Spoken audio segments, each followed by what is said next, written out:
Kakinada collectorate road Ambedkar విగ్రహం 6 రోడ్ల కూడలిలో ఇంద్రపాలెం వంతెనకు ఆనుకుని ఉప్పుటేరులో ప్రారంభానికి సిద్ధమవుతున్న మేడ్ లైన్ భారీ వంతెన అక్రమ నిర్మాణమా, సక్రమ నిర్మాణమా లేక బీపీఎస్, బీఆర్ఎస్ తరహాలో అనుమతించిన కట్టడమో తేల్చాలని పౌర సంక్షేమ సంఘం కన్వీనర్, ప్రముఖ సామాజికవేత్త దూసర్లపూడి రమణరాజు కేంద్ర రాష్ట్ర ప్రభుత్వాలను బహిరంగ లేఖతో ప్రశ్నించారు. కలెక్టరేట్ రోడ్లో అంబేద్కర్ విగ్రహం వద్ద శుక్రవారం ఫ్లెక్స్ ప్రదర్శిస్తూ ఆయన విలేకరులతో మాట్లాడారు. ఈ వంతెన నిర్మాణం చట్టబద్ధంగా జరిగిందా లేదా అక్రమంగా చేపట్టారనే విషయాన్ని ప్రభుత్వం ప్రజలకు స్పష్టం చేయాలని కోరారు. కేంద్ర జలసంఘ నిబంధనలను ఉల్లంఘించి గత ప్రభుత్వాల హయాంలో రాజకీయ పలుకుబడితో నిర్మాణం జరిగిందని ఆరోపించారు.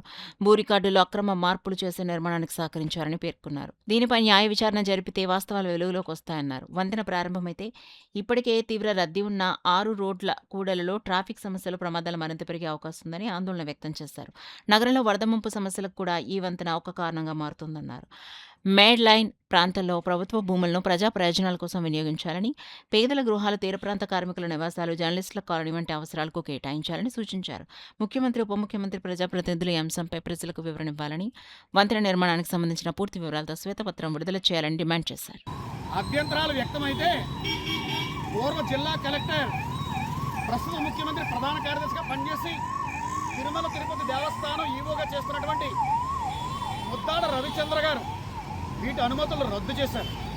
ఆ తరువాత వీటి అడంగల్స్ని బకింగ్హామ్ కెనాల్ నుంచి మార్చివేసి తద్విరుద్ధంగా అక్రమంగా ఈ వంతెన నిర్మాణం పనుల్ని పొలిటికల్ మాఫియా చేతుల్లో పెట్టుకుని ఇది కొనసాగుతూ ఉంది.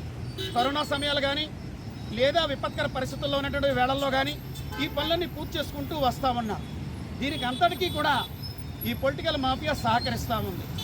ఇప్పుడు ఇది 7వ రోడ్డు మార్గం అవుతుంది. ఇప్పుడు ప్రైవేటు మంత్రైనా ప్రభుత్వ మంత్రైనా ప్రజలు కానీ ప్రజాస్వామ్యవాదులు కానీ ఎవరు అభ్యంతరం చెప్పడం లేదు. ఏది జరిగినా అధికారికంగా జరగాలి. అనధికారికంగా నిర్మాణం చేస్తూ ఇది 7 రోడ్ల జంక్షన్ కింద చేస్తే ఇప్పుడు ఆ వంతెన మించి వచ్చేటువంటి ట్రాఫిక్ తోటి ఇక్కడ నిత్యం ట్రాఫిక్ యాక్సిడెంట్లు జరిగేటువంటి పరిస్థితులు ఉంటాయి. భవిష్యత్తులో ఈ విగ్రహాన్ని కూడా ఇక్కడి నుంచి మార్పు చేయాల్సిన పరిస్థితులు కూడా వస్తాయి. భవిష్యత్తులో ఈ చుట్టుపక్కల ఉన్నటువంటి ఇళ్ళు స్థలాల్ని కూడా దూరం చేసి వెడపు చేయాల్సిన పరిస్థితులు వస్తాయి. ఇది చాలా దారుణమైనటువంటి దురదృష్టకరమైనటువంటి విషయం. మేడలైన భూముల్లో 50% భూములు ఈ కాకినాడ నగరంలోని రూరల్లో ఉన్నటువంటి పేద ప్రజలకి ఇళ్ల స్థల పట్టాల కింద ఇవ్వాలి.